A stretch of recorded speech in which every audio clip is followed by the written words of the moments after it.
Olá, históricos! Hoje falaremos de uma das mais antigas construções já feita pelo homem e considerada uma das 7 maravilhas do mundo moderno. Hoje trago para vocês a história da Grande Muralha da China. Por 1900 anos, os chineses ergueram muros e barreiras para se proteger das invasões dos povos do norte. As primeiras barreiras surgiram antes da unificação do Império, cerca de 221 a.C., ao transformar 7 reinos em apenas um país. O imperador Qin Shi Huang começou a unificar a muralha, que foi sendo ampliada nas dinastias seguintes. A construção da muralha espaçou-se por quase 2000 anos. Tudo começou enquanto a China era uma monarquia, sob o reinado da dinastia Zhou, cujos reis reinaram de 771 a 256 a.C.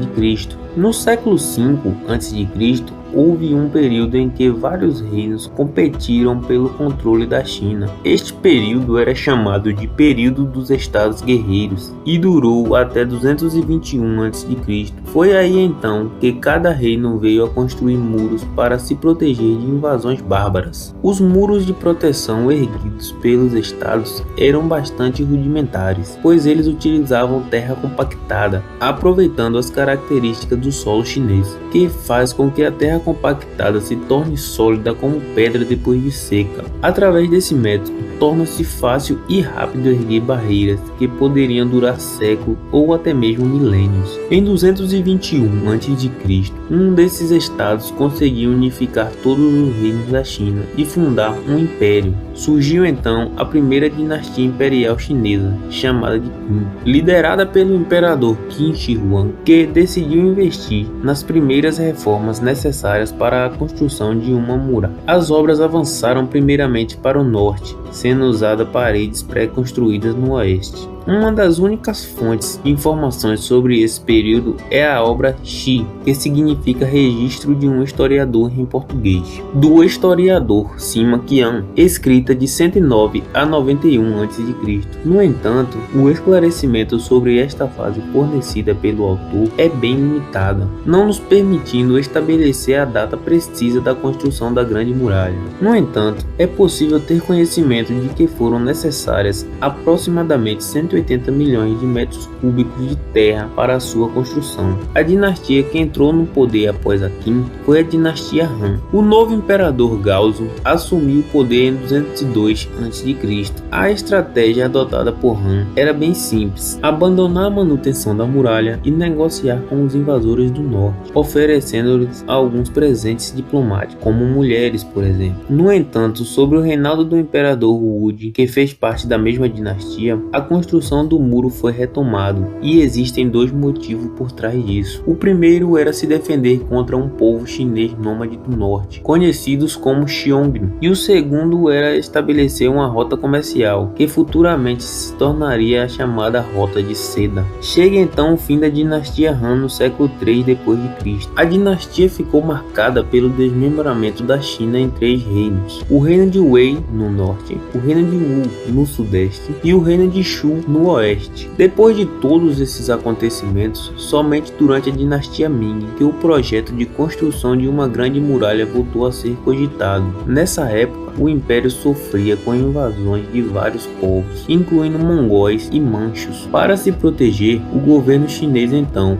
reassumiu a construção da muralha no final do século XVI. Neste momento, a muralha assumiria um papel de defesa do território chinês. O poder de ataque dos inimigos era tão grande que os chineses não tinham outra escolha a não ser se defender com o maior muro possível. A Grande Muralha atingiu seu auge no século XV, durante a dinastia de Ming. Especula-se que milhões de soldados viveram na fortificação. A partir de 1664, quando os manchus expandiram o território da China na direção norte, a obra perdeu a utilidade. Eis então que em 1677, uma ordem do imperador Kangxi pôs fim à longa saga de construções e reforma da mais incrível estrutura militar do mundo. Assim, a Grande Muralha da China nasceu e permaneceu como a conhecemos hoje. Posteriormente, ela foi abandonada, não tendo mais utilidade militar ou comercial, hoje servindo apenas como ponto turístico. Estima-se que 10 milhões de chineses morreram na construção da muralha muralha durante todo o período em que ela foi construída.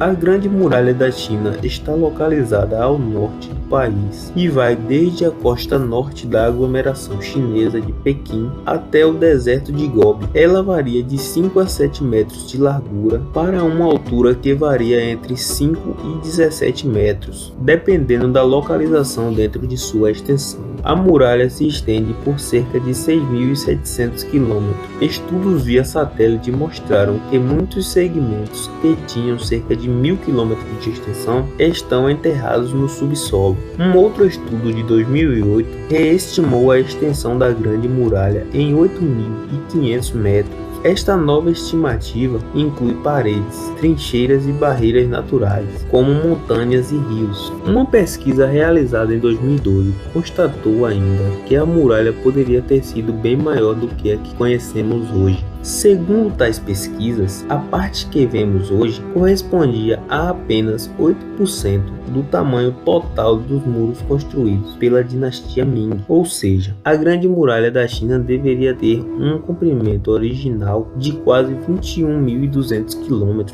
Uma história muito famosa sobre a muralha é que ela pode ser vista do espaço, porém essa é uma informação completamente falsa para o desgosto de algumas pessoas. O debate foi levantado quando o astronauta americano Eugene Cernan revelou uma foto tirada entre 160 a 320 km de altitude, onde podemos ver a muralha. Sendo assim, é possível tirar fotos da muralha da China do espaço, mas isso simplesmente porque o tipo de câmera usada tem uma resolução muito maior que o olho humano. Ou seja, só podemos ver a muralha do espaço através de lentes especiais, mas a olho nu é impossível. Hoje a muralha é um dos monumentos mais famosos e visitados do mundo. O número de turistas que visitam o monumento chinês é tão grande que a muralha corre risco de ser danificada devido à sua idade.